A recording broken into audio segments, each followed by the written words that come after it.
Is my mic okay? On point there, Rob. Just as we were going live, your mic is spot on, and I think everyone heard that. So we are live for a review of the Coach Dimitri episode, Project Peak Performance. Alex is going to be with us shortly. He's rushing and battling through some traffic. We've got Dave Gibbons, we've got James Humphrey-Stone, we've got Rob Brady, and we've got myself, Ian Macbeth.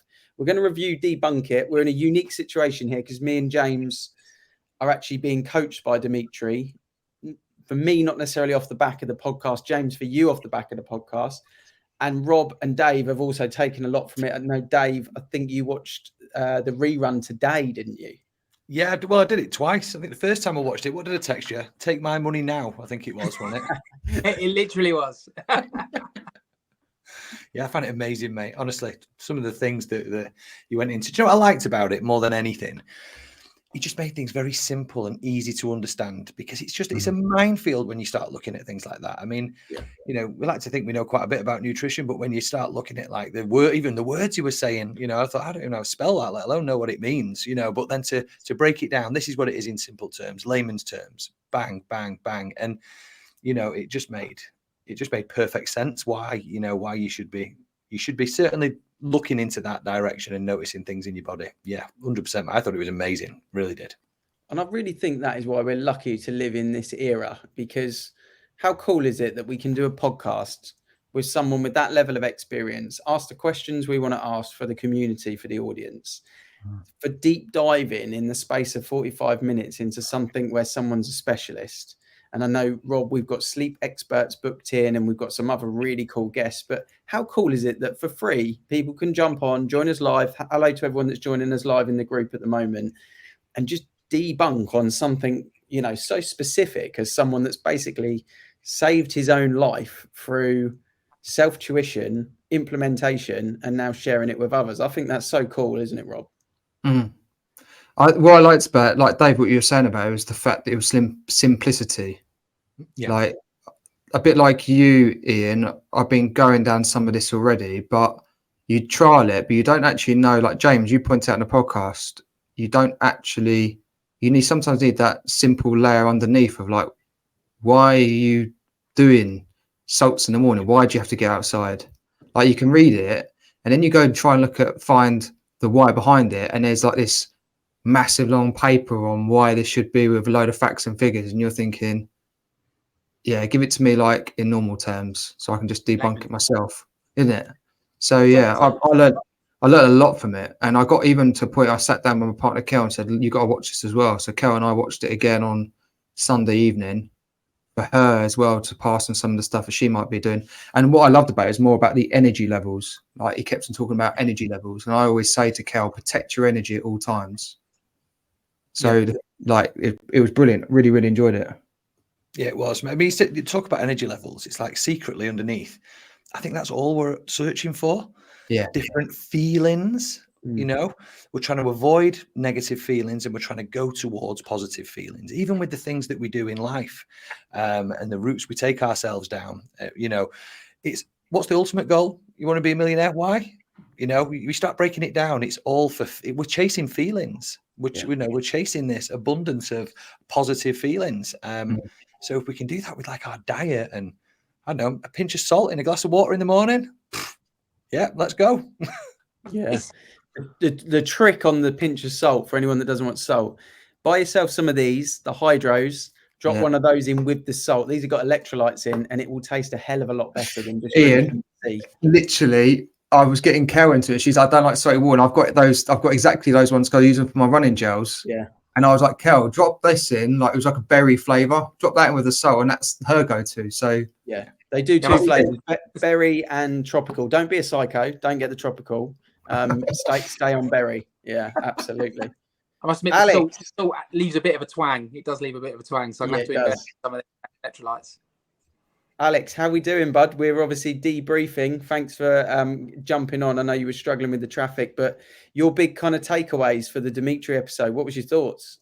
Yeah, fascinating. I'm really into my sort of, trying to get better from a nutritional perspective, trying to get sleep. I've got 3 kids, 6 and under, so I kind of give up sometimes on that side of things. But I suppose the take-home point of view, I spoke on the last review about our previous guest about the power of adaptability in peak performers, and I heard that again in terms of obviously pivoting within COVID in terms of work, but also coming, you know, from the illness that he had. I thought that was, you know, obviously probably adaptability in its purest form. And I mean, I liked a lot of phrases in there around chosen suffering and unchosen suffering, and just having a choice over, you know, what you ultimately suffered from, if that's the right word, in terms of eating healthy, hard workouts. That was a choice in his mind. And at the end, just sort of relating it to a business perspective. So he referenced the gold medal in business and focused a lot on the recovery side of things, and how it's easy to look at Olympic athletes and how they look after every inch of their being. But in business, how many people do that? I think it was a good reminder of that. So those were my sort of initial takeaways from what was a brilliant episode. What I found interesting about that, not going too much into like agency perspective, because we talk about in business in general, but like Alex, what you were saying about that, as I was watching it, I came away from it, and then I saw an agent put up a post saying, I work 7 days a week, 24 hours a day, you know, and then you have to look at it and go, from what Dimitri's saying, like, you need your recovery as much as that. So, like, from you guys, what's your take on that? And I appreciate, obviously, everyone, when they're starting a business, it's tough, but equally at the same time, you need some point to recharge those energy levels to go again and level up, isn't it? Yeah. I think it takes us off in a slightly different direction, but I think, to your point, Rob, there is this thing about hustle culture, right? And the need to work more hours than anybody else. And I think it's more about what you put into the hours and the dedication, the time that you're committing, rather than how many hours you commit. And I think that's where Dimitri's very much on point, because if you don't get the right recovery, the right sleep, the right nutrition, you don't treat your body in the right way, then you cannot perform at an elite level. It doesn't matter who you are. So the hustle culture mentality, I think, is a little bit flawed in so much as it's kind of that big bang, chest banging bravado. But actually, the reality is, if you don't treat yourself right, that will come to an end very quickly. And also, like we're saying about the 8 dimensions of peak performance, that doesn't just an end in yourself, but like Dave, we explored in your podcast coming up soon. It could be around family, it could be around relationships, it could be like so much more. Like Ian, like you mentioned it even on the podcast, like how many people have you seen that they've aged in that process of not looking after themselves? Yeah, it's amazing. And I think I think everything comes from inside, doesn't it? It comes from nutrition, it comes from health, looking after ourselves, recovery.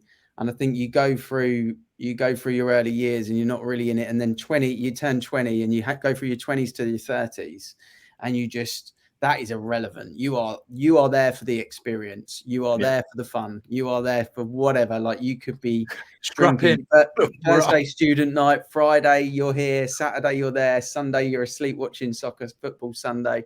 But it's when you change and shift it. And you mentioned about 24 hours. One thing that's really worked for me is I do view my diary in a 24-hour diary, and that means I schedule when I go to bed. I schedule when I run. I schedule when I'm doing the school drop off. I schedule when I'm doing weights, when I'm saunering, when I'm doing marketing, when I'm making content, when I'm having business meetings. Everything is scheduled for me now, so that I can perform at that level. And I've managed to you mentioned about new business. At the beginning, I couldn't. I was working 15 hours a day for a year or so, and I was tired, but I was building a business with an end in mind. So the suffering was for a period of time until the breakthrough was there.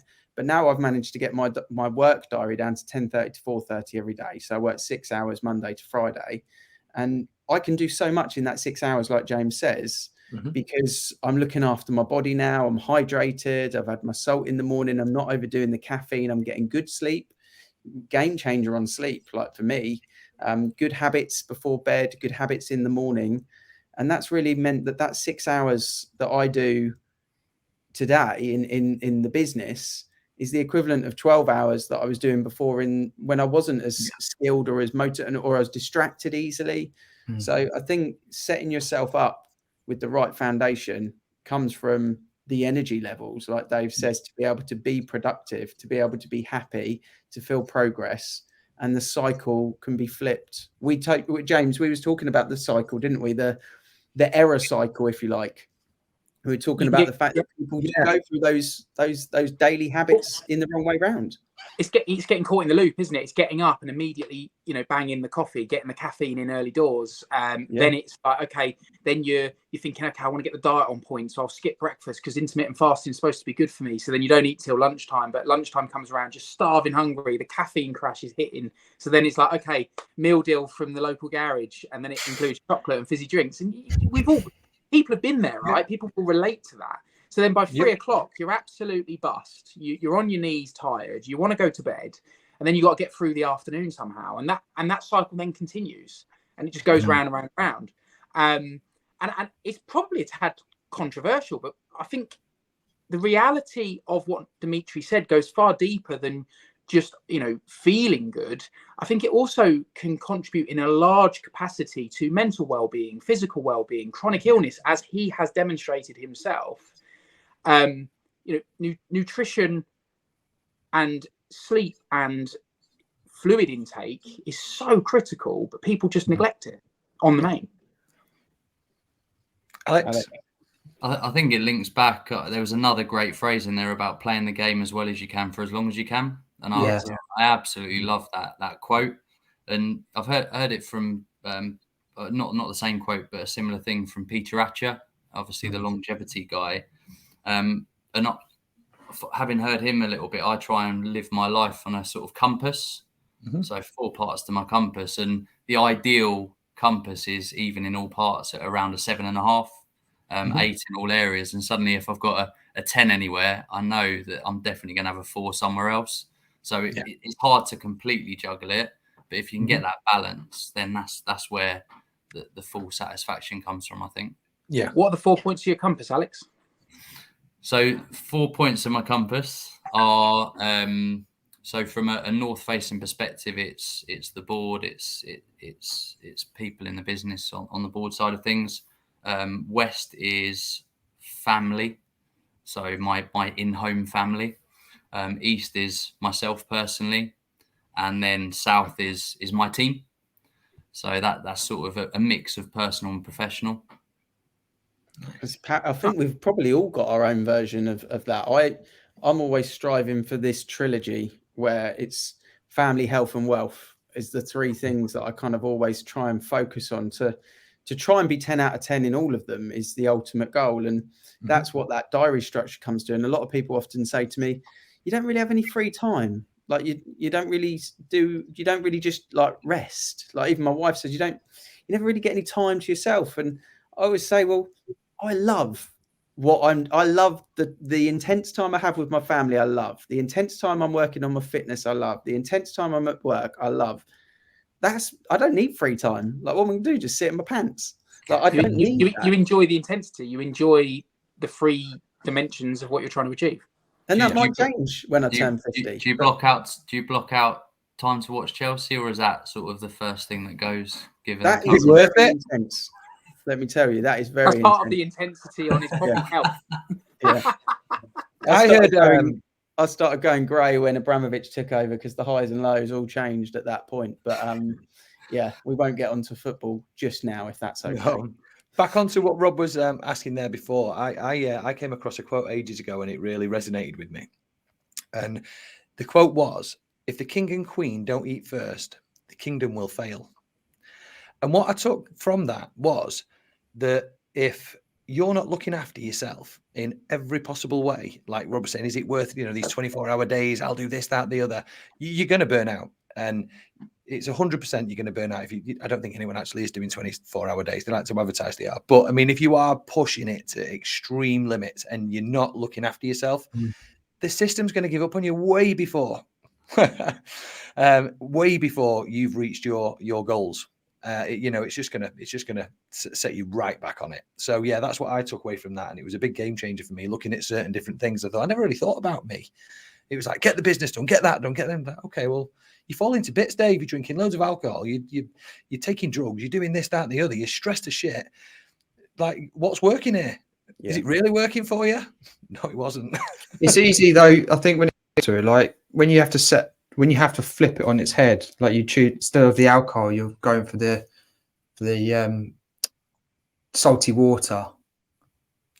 And instead of like, this particular thing, you go for that. It's easy to go for the alcohol because it gives you better feeling than drinking a glass of salty water or going to bed early. So it's quite interesting in that capacity. Yes, I think a lot of people don't actually think about it. They don't see it in themselves until there's either a problem. You end up with a chronic disease of some description, this, that, and the other. And then you look at yourself in the mirror and you go, mate, I'm like 3 stone overweight. I'm doing all this stuff. I've just never noticed it. Do you know what I mean? And then you all of a sudden do, and you go, shit. And you start to open your eyes up. And I think people who know better do better. I don't know. They don't know. I don't know the biology of it, but I remember the statistics around how quickly, Alex, you might know more about this than me, but how quickly your skin cells are totally different and how quickly your like certain organs are replaced, because obviously our body is constantly replacing itself. But there's a point around 12 years where you are no longer in any cell capacity the same person you were 12 years ago. You are totally a different person at that point because everything has replaced itself. And that shows that what you put into your body, how you feel, what you are in your life is going to change every 12 years. Biologically, you will be. So today, today, what we consume, tomorrow, what we consume in 12 years time will have an impact, but it will be replenished. So that was quite interesting for me when I heard that statistics, and then linking that with Dimitri's and thinking, right, these habits, these meta habits that we're doing at the moment, the morning habits, the increase in protein and muscle mass for longevity and things like that, the biohacking is so relevant to, I guess, this generation that, the 5 of us sit in. We're in that demographic where it's really important for us because what we do over the next 12 years is going to be massive towards, a massive part of our life. If anything, it might be the most important part of our life. Young kids, young businesses, health and everything in the next 12 years is going to be hugely important in our lives. So yeah, that's a really, really important point. James, sorry, mate. I think I cut you off there. No. You just say, like, I think you said it right almost at the very beginning of the interview with Dimitri. It's got the skin of an Instagram filter. But that's indicative of the way he leads his life, right? He's got such a clean way of leading his life, but yet he has the skin of a 15-year-old, and he just looks so sharp and on point. And it just got me to thinking, because Holly mentioned it earlier today.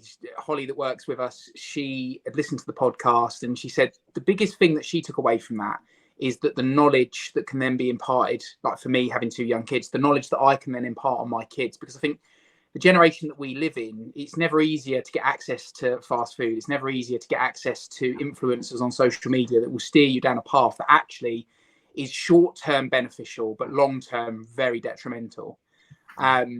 So it's almost trying to make people like Dimitri and his message more mainstream so that people realize that actually I can overcome these battles that I'm facing, whether it be physically, mentally, or whatever else, if I just focus more on certain areas of my health and well-being.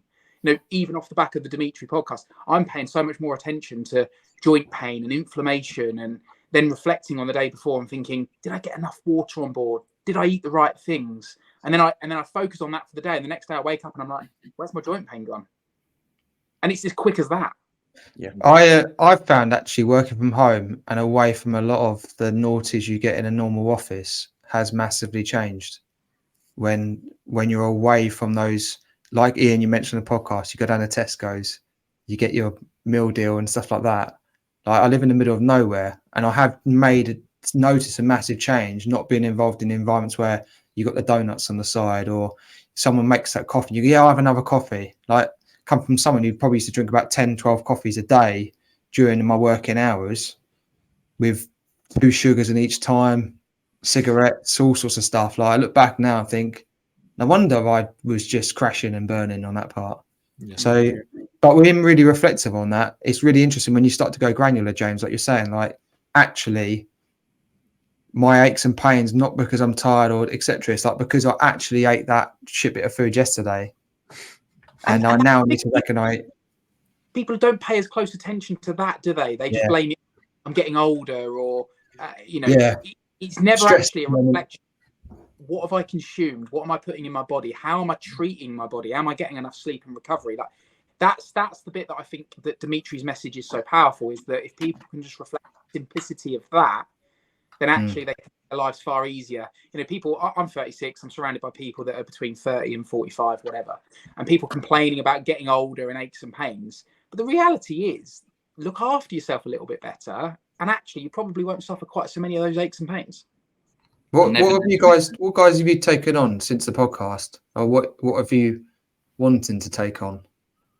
I've been working with Dimitri now for probably about 10 weeks, and I've implemented pretty much to a T what he said on the podcast, plus a few other bits. So when I get up in the morning, within 30 minutes, I've got the salt and the electrolyte drink straight in me. I don't touch caffeine for 90 minutes. That's my kind of rule. No caffeine for 90 minutes. I've customized what I do with him because I've always been intermittent fasting until 12 o'clock. So the one thing that I do is when I have a run morning and then I have a weight session, if I do anything over an hour's running, I have porridge and a protein shake before I go to the gym, so that I can make sure my muscle is prioritized and I'm not depleting muscles. I've got the fuel to have the right workout, which I wasn't doing before, but the body needs it. So I do that. I then always make sure I have 150 grams of protein. That's my kind of number that I work towards. And I have my blue light blocking glasses that go on at 9 o'clock at night. I stop doing any work latest 8 o'clock. I try not to eat any later than 7:30. I sleep perfectly well now, from 10 till 6, pretty much every night, no problems at all, more or less 7.5, 8 hours. And what I've actually found, because the scales that I bought that he recommended to me, what I've found is the body weight that I have now that is muscle based is increased to 60 kilos, and I weigh 71 kilos. When I started, it was like 57. So, and then the muscle increase as well has also done the 3 kilo shift. So what I can see is I've lost 3 kilos of fat, put on 3 kilos of 3 kilos of stuff. And what's the weights weighing machine you've got? It's called like Renpho or something. It's an app based one, and it will give you the full the full breakdown. What is it called? Yeah, they are good. Yeah, Renpho, RENPHO Health, and it's an app, and you jump on it, and it will give you all your measurements, your water retention, everything. What I would always say with anyone with scales, whether you're just jumping on normal scales, do it over 3 days and take an average. Never take it as a single snapshot. Scales don't work on one day. Do 3 days and then take the snapshot, and then don't do it for another 10 days. That's the best way you can get a reading. But do you know what? All of that aside, I look better. I feel better noticeably. I actually went to Dimitri because I had a real psychological, depressed issue with my tummy fat, like real body dysmorphia with it. And I tried everything, keto, fasting, everything, running stupid amounts of miles. Nothing would change it. And it is changing. It's the first time in my life that it's reducing. I'd probably say it's 60% reduced, that bit of my body that really gets me. So I'm in the swimming pool, deep pool stage at the moment, trying to shift that last bit. But if you haven't listened to the podcast, listen to it. If you're not 100% buying into it, buy into it. And commit to it. Just all of that to one side, though, the energy, the focus, the ability to feel like you're progressing every day with something new, that's what these little micro habits have brought to me, really.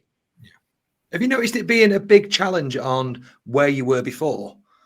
It's something I've not started. I'm going to start looking down this, and I'm actually going to be speaking to Dimitri personally and getting some advice for myself. And mine will be probably different to yours because I don't do the running and things that you do. But yeah, I'd potentially be better placed to give you advice on that, Dave. Perfect. Yeah. Because Ian, it's fair to say you are an elite athlete with what you do. So I guess you were fine tuning with Dimitri, whereas I guess the stage I'd got to is slightly different. On a personal and professional level, I'd focused everything into the fact that I've got a young family and a business, and so I didn't put any time into looking after myself.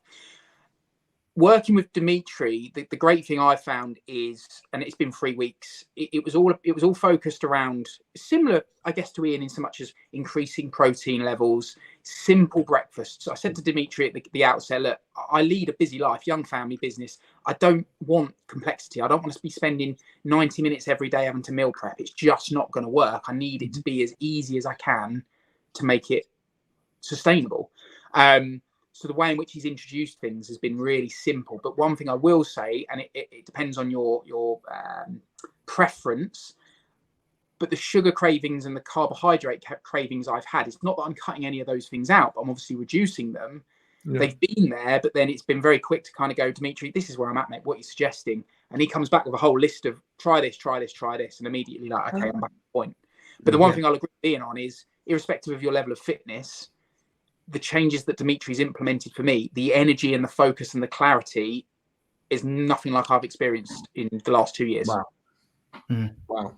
Amazing. And also, I also think immune system, because I've been around a lot of poorly people over the last 10 weeks, and my office, my HQ office, half the team came down with COVID 2 weeks ago, and the kids have been ill. And normally when the kids have all gone back to school, obviously the kids go back to school, everyone gets ill, and all the kids are now ill, second week of being back to school.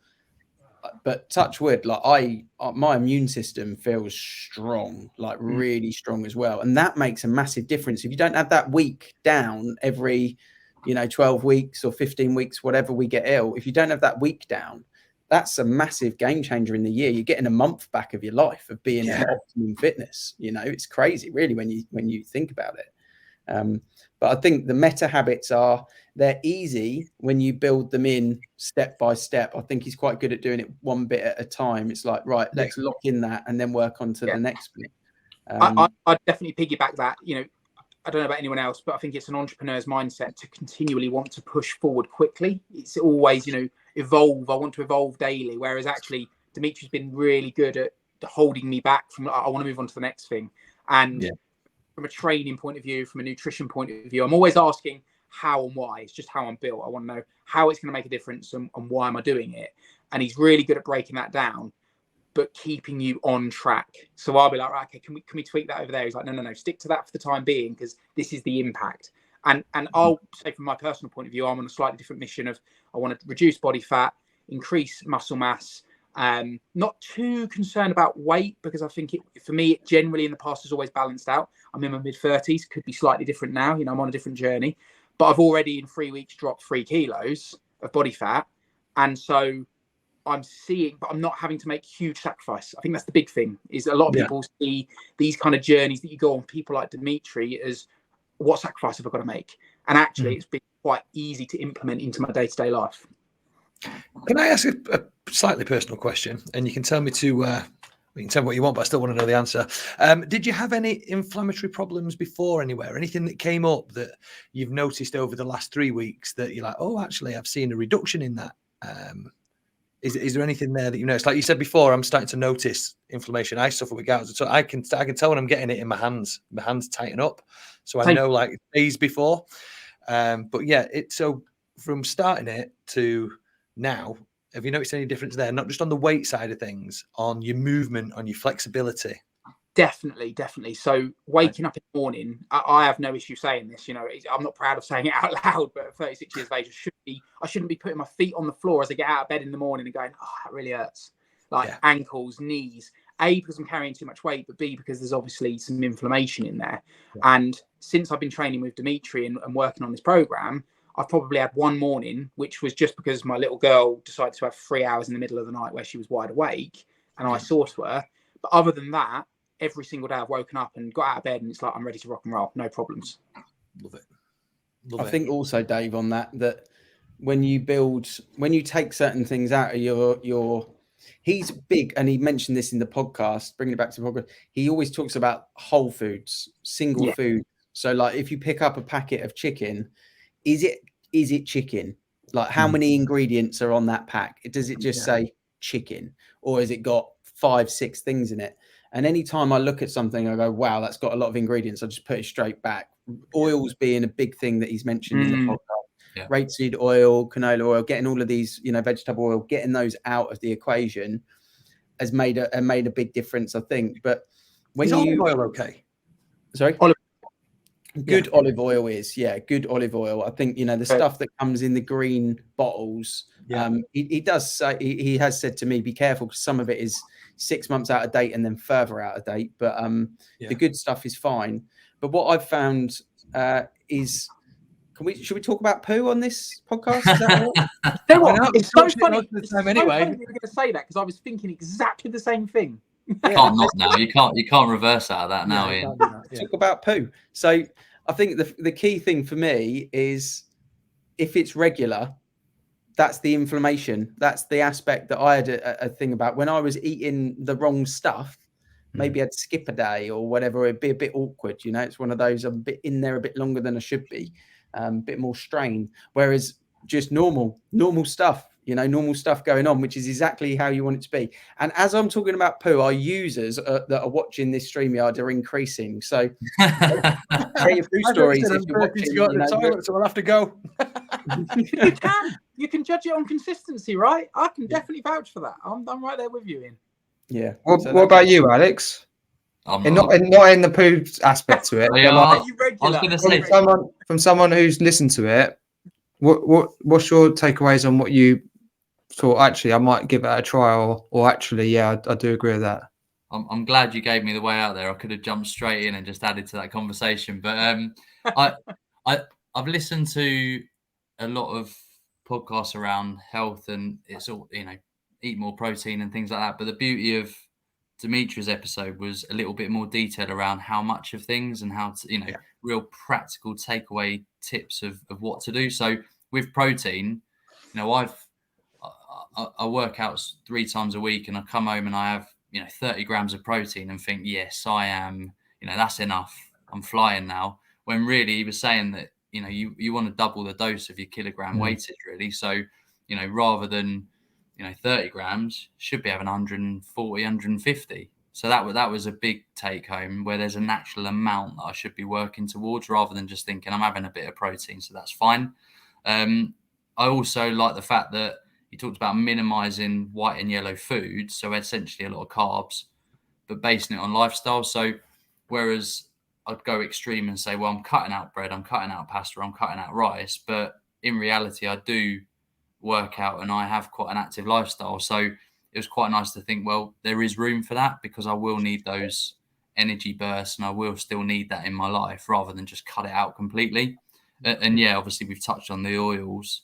He spoke about coconut oil, olive oil, and just, it was fascinating to hear about sort of the level of processed and destroyed sort of oils. I hadn't really thought oils, you could go that granular with it. So 3 things around longevity that went into enough detail where you can practically apply it. I thought that was a really fascinating sort of part of the episode. I had a question on that, because I'm super intrigued by all this. I'm going to be speaking to him after this anyway. But when you say these, so we've got 2 protein, 2 veg, flat carb. So obviously that's going to give you a rough idea. Is that a day? Is that per meal? And how many meals per week? How many meals per day should we be eating? How much of this should we put in? So when you measure your protein levels, is that per day? You've got to get that much in a day, or is it twice a day or 3 times a day? It all comes down. This is where you have to then talk to him on a personal level. It all comes down to what your goal is. Is your goal to increase muscle mass? Is it to strip down fat? Is it to stay the same? It all comes down to that level. So with me, I have a calorie counting amount as well as the 150 grams of protein. So I also have a number, which is 1900 a day. That is roughly where I sit at. And then that depends on what I'm training on. So if I stay on, is basically, this is your calorie level, maximize the goodness of those calories, really. Mm-hmm. So I normally eat twice a day. But another thing that I've learned from working with Dimitri, Alex, that you mentioned there with the protein and stuff, not just getting the number in a day, but when you have a sitting, if you have 20 grams of protein, for example, in a single meal, that's just a baseline enough for that meal for your body to consume it as energy. When actually, at the age that I am now, 40 in November, I need to have 35 grams of protein in a meal to allow my body to have the reserves it needs for energy levels, and then another 15 grams to go to the muscle repair. So in a meal, I have to have 30 to 35 grams of protein to give myself the additional protein to go and repair the muscles to grow them. So it's not all just the numbers, it's about when, and that's the finer detail. As you go on a little bit longer working with someone like that, the science of it makes total sense, and it works. Like that has worked for me in the last 6 weeks. I've had the biggest muscle gain in the last 6 weeks implementing that. So those little things make a huge difference, really. There was another point you made around natural light and trying to get natural light within the first 45 to 60 minutes of being awake. Maybe a silly question, but then again, I always say there's no such thing. When we're moving into this time of year where actually someone might open the doors when they get up, and in the summer they get that straight away. We're obviously entering darker months. If you do that and you go outside and it is dark, is that counting the same way, or do you have to deal with it differently? I went curious mind after watching that, and went down like a little rabbit hole of trying to understand that.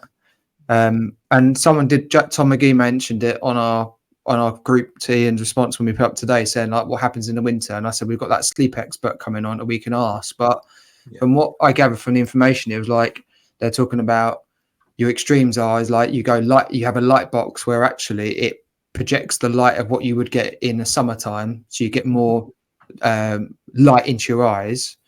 But also they say most minimum recommendations comes back to those minimum standards of like, okay, if we can't source that, you still have to have that your body recognize that it is daylight, so it's getting out like 10 o'clock during your lunch for those periods of time when you're actually in light, not natural light.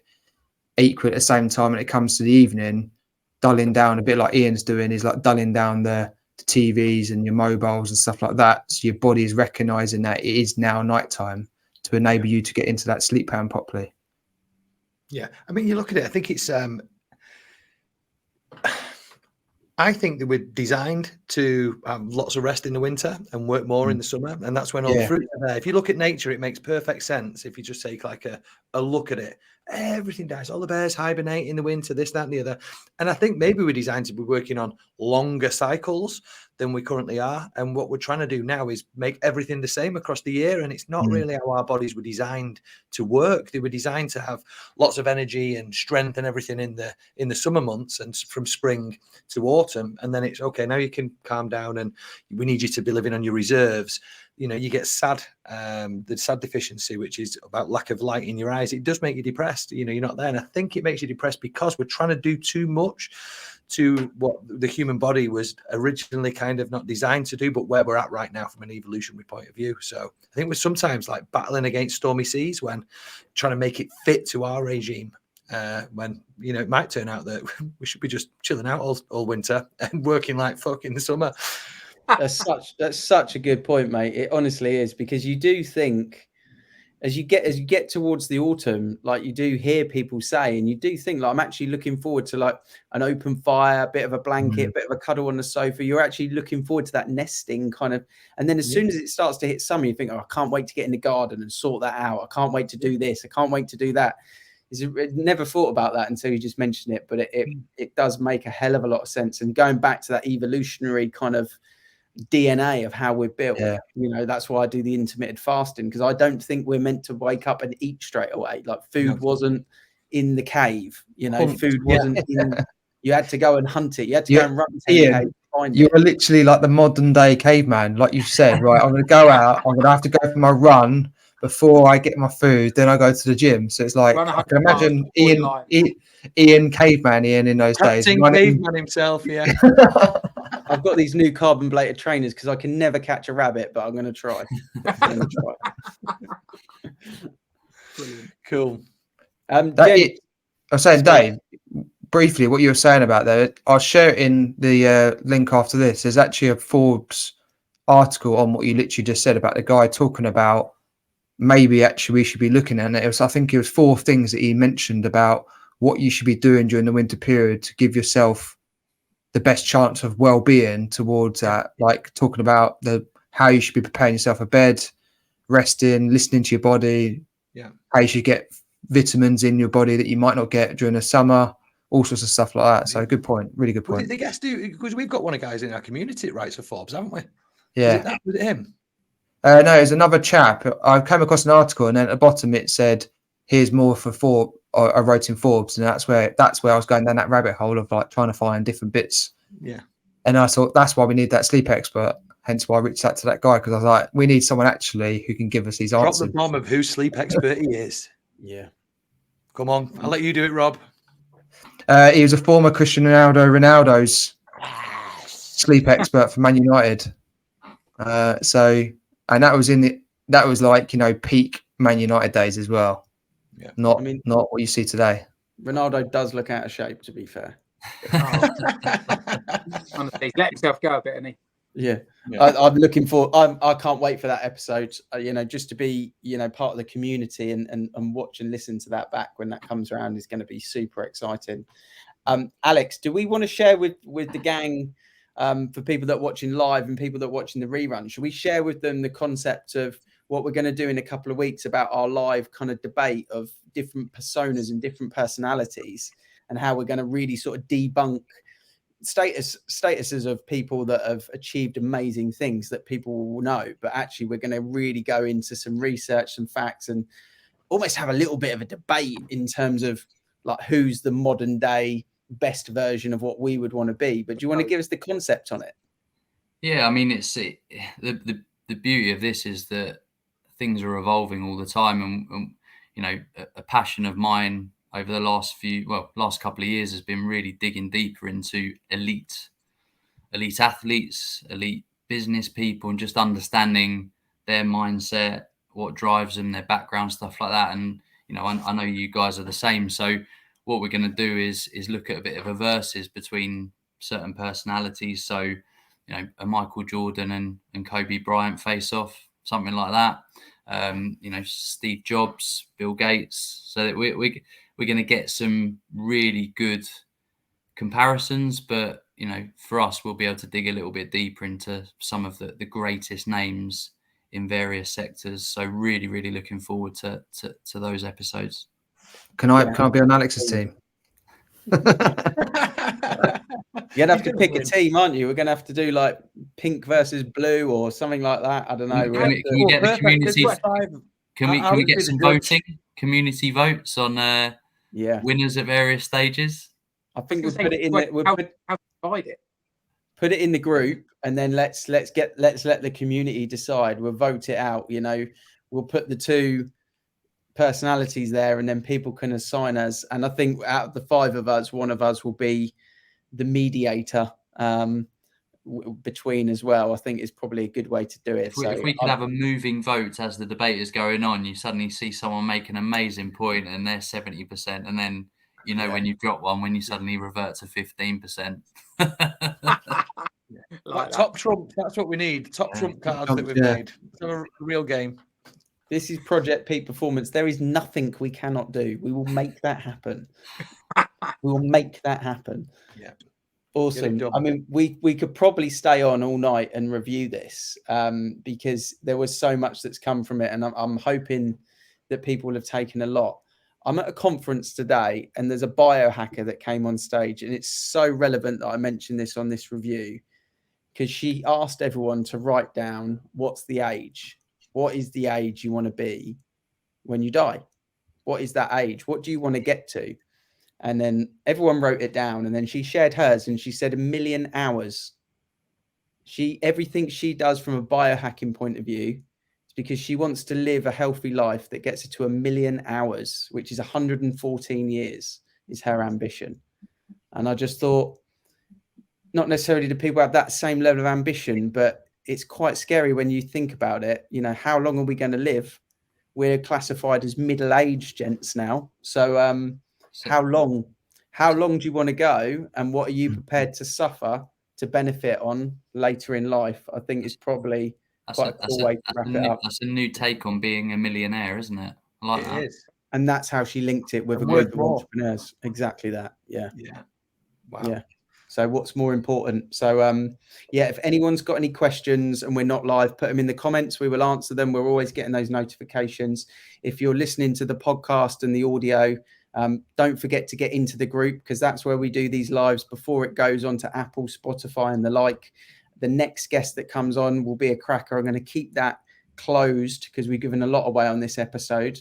But yeah, thank you to all the community so far. You know, this is our fourth share, if you like, on across all multiple platforms, this one being live, and we've had some great feedback from people. So don't forget to register on the website, don't forget to subscribe to the audio channels, and don't forget to be part of the group, the community. And if you're in there and you haven't said anything yet, say hello, introduce yourself, put some comments out there. We would love to hear from you.